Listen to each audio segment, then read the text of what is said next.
Hey, welcome back to Cruising in Style with K and M, the show where we help couples and families get the most out of travel. I'm Mark, and along with my wife Kim, we're here every week with real tips, honest advice, and the kind of insider knowledge that only comes from people who actually love to cruise. If you're watching on YouTube, hit that subscribe button right now and tap the bell so you never miss an episode. And if today's show helps you out, we'd love it if you'd give us a like and share it with a friend who loves to travel. It truly helps us grow. All right, let's get into it. Welcome to the debate. Imagine spending maybe $5,000 on a highly anticipated ocean vacation, only to lie awake at 3 a.m. because your bed is vibrating. Oh, the classic subwoofer nightmare. Yeah. Exactly. You're feeling this rhythmic thump from the ship's nightclub located directly beneath your floorboards. Or, maybe you actually get to sleep, but then at 5:30 a.m., you're jolted awake by what sounds like, bowling balls dropping on your ceiling. Which is usually just the crew, right? Dragging hundreds of heavy wooden lounge chairs across the pool deck right above you. Yes, exactly. And look, this isn't a hypothetical. It happens to thousands of travelers every single week. Because when people look at a glossy brochure for a modern mega ship, they just see a sleek luxury hotel that happens to float.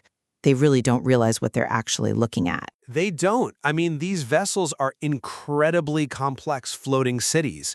We're talking about machines with over 2,700 staterooms, massive propulsion systems, theaters, industrial kitchens. All packed into this massive three-dimensional puzzle of engineering. Right. Which brings us to the core friction we are exploring today, drawn straight from comprehensive travel guides and cruise industry source material.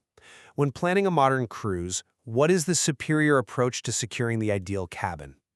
Do you rely on the curated, protective expertise of a professional travel advisor to navigate this labyrinth? Or do you take a self-directed approach, booking directly online using independent research and structural workarounds? I will be arguing that the sheer complexity of modern ships, and really the hidden economics of how inventory is sold, makes a travel advisor's expertise absolutely indispensable. And I will be taking the opposite side. I'm arguing that the informed consumer they've never been more empowered to completely bypass the middleman. Bold claim. I mean it. By studying public deck plans and utilizing strategic compromises, the DIY traveler, booking their own trip online, can extract far more value and secure better real estate than standard agency playbooks even allow. Let's lay out our fundamental premises here.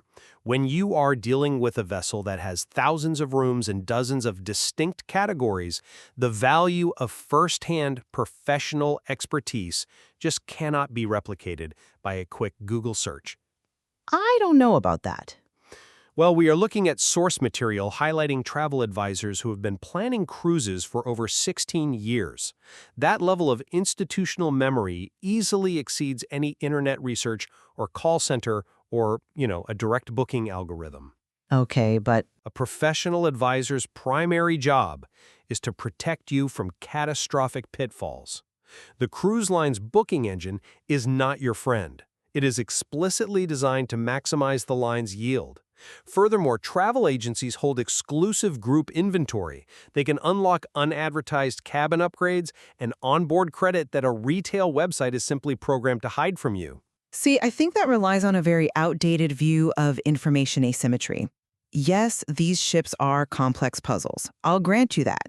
But the blueprint to the puzzle is public. Is it, though? Deck plans are universally available PDF files. Anyone with a laptop can pull up the schematics of every single deck. Direct booking, combined with diligent research, yields superior financial value because you aren't paying the hidden costs of an intermediary. But there aren't hidden... An intermediary who is ultimately incentivized to sell you a seamless premium experience, right? The savvy independent traveler can leverage structural hacks like intentionally booking an obstructed view cabin or linking budget rooms together. You secure prime ship real estate and double your living space for a fraction of the cost of the premium suites an advisor might steer you toward. Let's test that theory right away. Because staring at a static PDF is exactly where the DIY traveler makes their first massive error. Here we go. Let's go back to that 3 a.m. vibrating bed scenario. The physical layout of the ship is an acoustic minefield. The biggest risk in cruising isn't missing a port. It's ending up in a terrible location and not sleeping for 7 days. Acoustic traps are very real. I'll admit that. The scraping chairs under the Lido deck, the bass from the nightclub, those are classic rookie mistakes. But walk me through why I need to pay a travel advisor to avoid them. If the deck plans are online, I can literally just see where the nightclub is. Because the PDF doesn't tell the whole story. An advisor knows to ask the crucial spatial question: what is directly above, below, forward, and aft of this exact cabin? Sure. If you are clicking around a booking site on your own, you see an open cabin on deck 14 and the site highlights it in green. It looks like a premium high-deck room. What the website doesn't explicitly warn you is that deck 15 is the Windjammer Cafe's industrial galley. Right. Well, let's say you book on deck 3. You think, great, I'm close to the dining room. You don't realize you share a bulkhead with the ship's anchor mechanism, or the bow thrusters, which will literally shake your teeth out of your skull when the ship docks at 6 a.m. But the formula to avoid that is incredibly simple once you know the mechanism. You look for the sandwich decks. The sandwich decks? Yeah.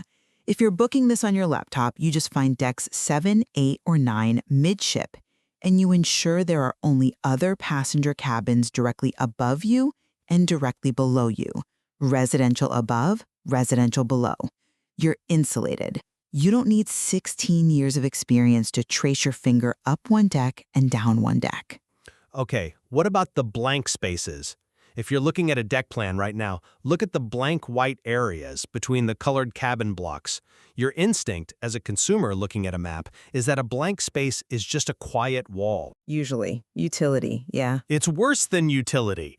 Those blank spaces are often cruise service elevators or staging areas for room service.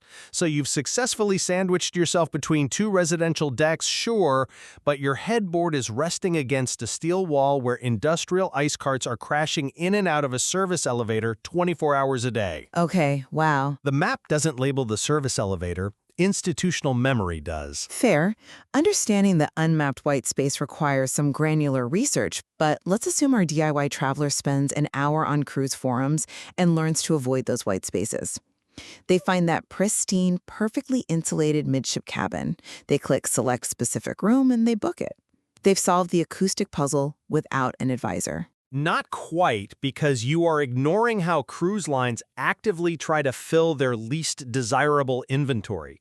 Let me explain the mechanism of the guarantee cabin, because this is where the algorithm specifically preys on the independent deal seeker.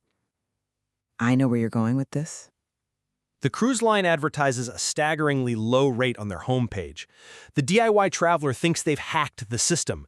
They select a guaranteed balcony rate, but what is the algorithm actually doing? It's yield management. Exactly.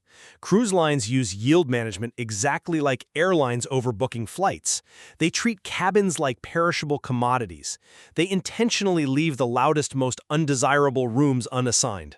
And then they dump the guarantee people in them. Right. They sell you a cheap, guaranteed ticket, take your money, and then wait until 30 to 60 days before sailing. Once the ship fills up, the algorithm slots you into those exact acoustic nightmares we just talked about. The ones over the nightclub, or the ones all the way forward where the motion of the ocean is most violently felt. It ensures a 100% fill rate. An advisor stops you from clicking that tempting button in the first place. I'll grant you the guarantee cabin is a massive gamble, and yeah, the house usually wins. But an informed consumer knows to uncheck that box and explicitly select their cabin number. So let's move past the noise traps. All right. Let's say you successfully find that quiet deck 8 room using an advisor, and I find the exact same room doing my own research. Here's where the independent approach pulls ahead. You just paid the absolute maximum retail price for it. How do you justify the premium? I justify it because you're actually paying less when you look at the total economic package. Paying less? Yes! The DIY traveler only sees the retail pricing algorithm, which is designed to maximize the cruise line's profit. But travel agencies operate in a completely different economy. Using a travel advisor is like having a financial broker who has access to dark pool trading. Dark pool trading. Come on, that's a strong claim. It's accurate. Agency consortiums block out hundreds of cabins on specific sailings a year or more in advance. They lock in group rates that are totally shielded from the public. Because of this massive volume, the cruise line gives them perks to pass on to the client. Like what, a bottle of wine? We're talking about hundreds of dollars in onboard credit, prepaid gratuities, which saves you over $100 per person right out of the gate, specialty dining packages, or unadvertised cabin upgrades. If you are sitting on your couch clicking Book Now on the public website, you are invisible to that group inventory. You get zero of those perks. Okay, but onboard credit and a free steak dinner are ultimately small potatoes compared to the structural savings a DIY hacker can pull off. You want to talk about hacking the economics of a cruise? I'm listening. Let's talk about the ultimate online booking secret, the obstructed view cabin. Wait, hold on. You're telling people to intentionally book a room where their primary view is a giant orange fiberglass lifeboat? Walk me through the logic there, because that sounds like a miserable vacation experience. Let me explain the mechanism here, because it is brilliant, and an advisor focused on delivering a, quote, lawless premium experience will almost never pitch it to you. By intentionally booking an obstructed view, you can save hundreds, sometimes thousands of dollars off the retail balcony price. But you can't see the ocean. First off, you still get natural daylight and fresh air, which is a massive psychological upgrade from the pitch black claustrophobia of an interior cabin. But here is the specific structural secret. Where are the lifeboats mandated to be located? They're suspended on the davits, usually what, deck 4 or 5? Right. And they are almost always located perfectly midship, on the lower decks. Think about the physics of a megaship. The midship lower decks act as the fulcrum. It's the center of gravity. Sure. If you suffer from motion sickness, the bow and the stern are going to pitch and roll with the waves. The center moves the least. So by booking the room blocked by the lifeboat, you are actually securing the absolute premium location for physical stability, but you're getting it at a bargain basement price because of the visual penalty. A massive visual penalty, I might add. But think about port days. This is the magic trick. When the megaship pulls into a port where it's too large to dock at the pier, places like Santorini or Grand Cayman, how do they get thousands of passengers ashore? They use the lifeboats as tender boats. Yes, they lower the lifeboats into the water at 7 a.m. So for the entire day, while you are sitting on your balcony having coffee, the obstruction magically disappears. You get $1 million midship unobstructed ocean view for the price of an inside cabin. An independent hacker thrives on identifying that exact kind of structural arbitrage. Well, I'll grant you the tender boat trick is clever, but only on port days where tenders are actually used. What about sea days? What if you pull up to a standard dock in Nassau? Then you have an obstruction. You are spending your hard-earned vacation looking at a wall of heavy machinery. It's the equivalent of buying a front-row concert ticket, but you are seated directly behind a massive structural concrete pillar. Yes, you are technically in the front row, and yes, you saved money, but your primary sensory experience is deeply compromised. For thousands of dollars in savings, a concrete pillar is highly acceptable to a lot of families. But the trade-offs go beyond just lifeboats. Let's look at the newest megaships, the Oasis and Icon classes from Royal Caribbean, for instance. They have interior balconies. The ship is hollowed out in the middle, and these balconies look inward over the Central Park or boardwalk neighborhoods. I know them well. They're usually priced very aggressively. Exactly. The DIY traveler is filtering by price, sees a balcony label, thinks they scored a deal, and clicks book. What the website doesn't aggressively warn them is that these balconies look directly into heavily trafficked public courtyards. So when you turn your lights on at night, thousands of people walking below can see right into your bedroom. You hear the roaring noise from the Aqua Theater shows, the mechanical dinging of the carousel, the public announcements blaring over the loudspeakers. You sacrifice the core benefit of a balcony, which is a private, serene connection with the ocean, just to save a few dollars. An advisor ensures you don't accidentally sabotage your own vacation in the name of a perceived hack.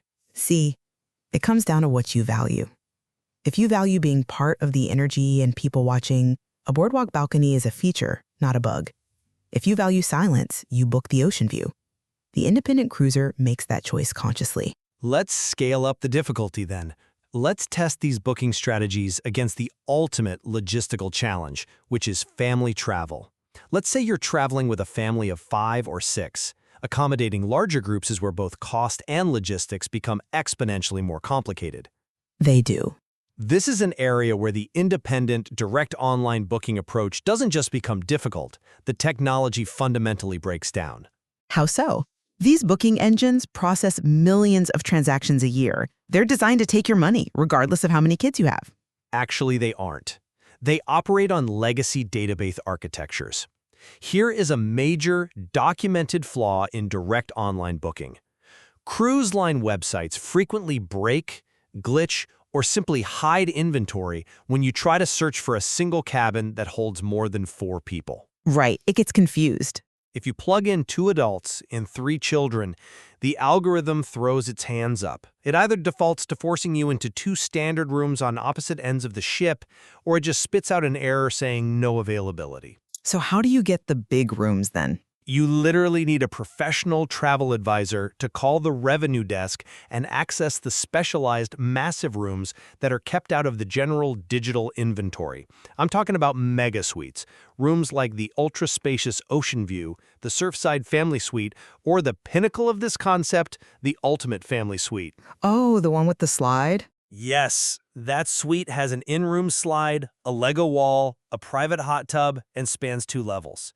It even comes with a royal genie, like a dedicated VIP concierge. If you want to do a multi-generational trip with grandparents and a royal family suite that holds 8 people, you cannot reliably secure that real estate without a professional acting as your liaison.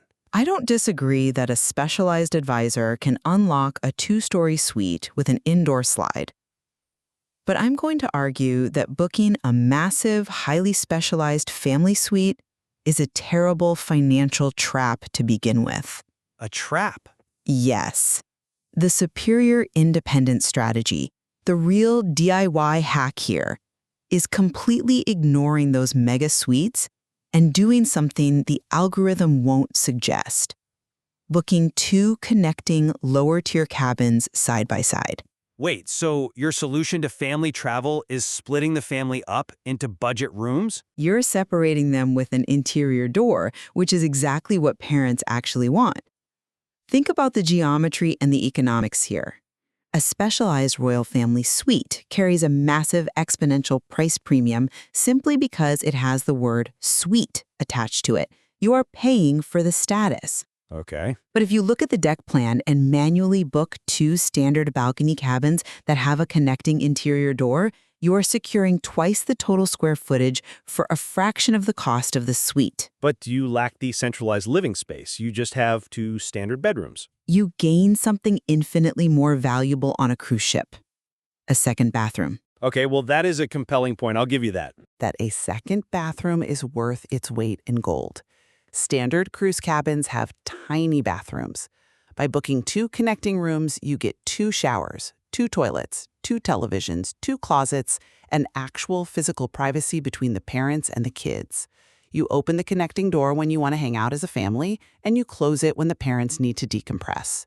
The independent traveler bypasses the luxury markup of the family suite entirely by engineering their own multi-room complex. I see the utilitarian logic. The second bathroom mechanism is highly persuasive.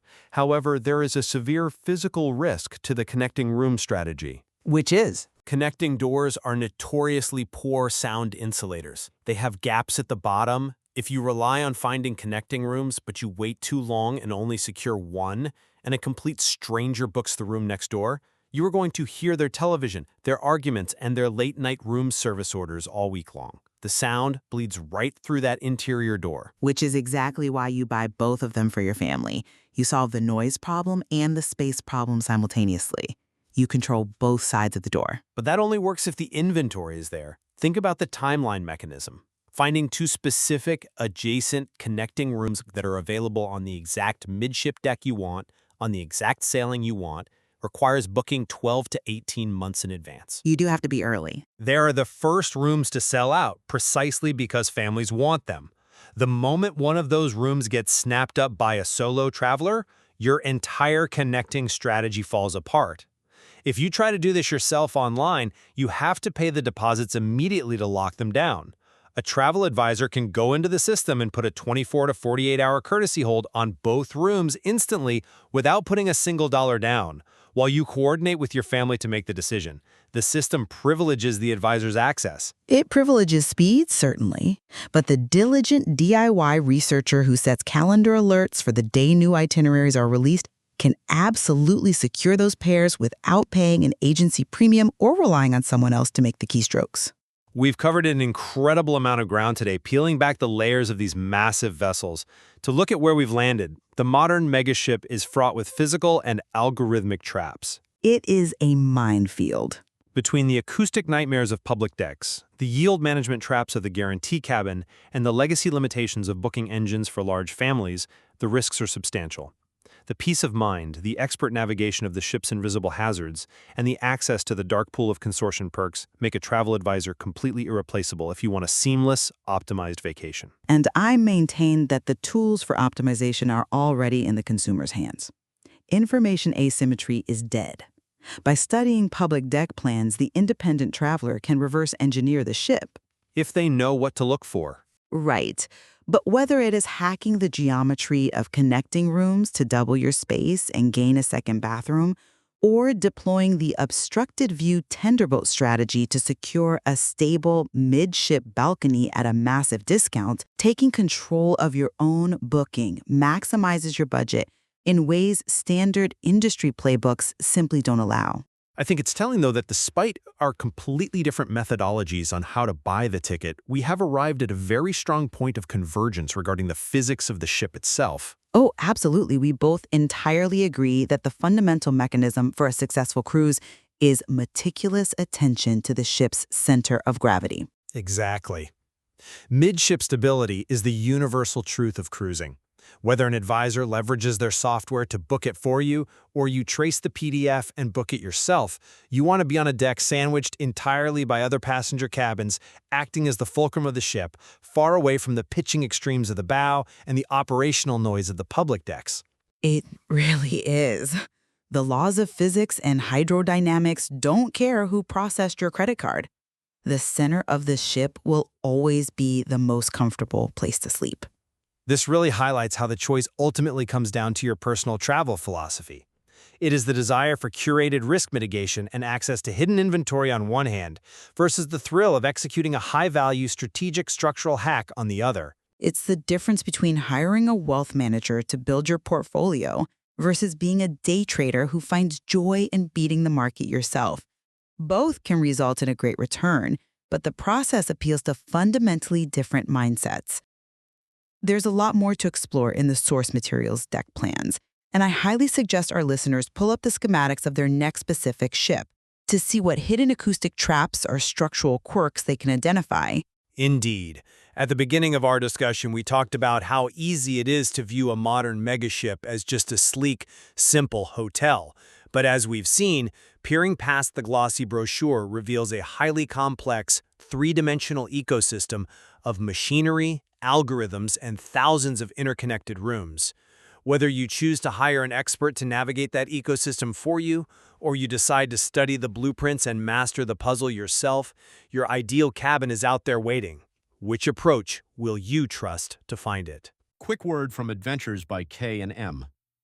If today's episode got you thinking about your next cruise, we'd love to help you plan it. Kim and I are full-service travel advisors specializing in luxury cruises for couples. We handle everything, the research, the booking, the details. So all you have to do is show up and enjoy. And here's the best part. Our planning services are completely free to you. We're paid by the cruise lines, not by you. So if you're ready to start dreaming, head to adventuresbycandem.info or grab the link in the description to book a free discovery call. We'd love to help you plan something unforgettable.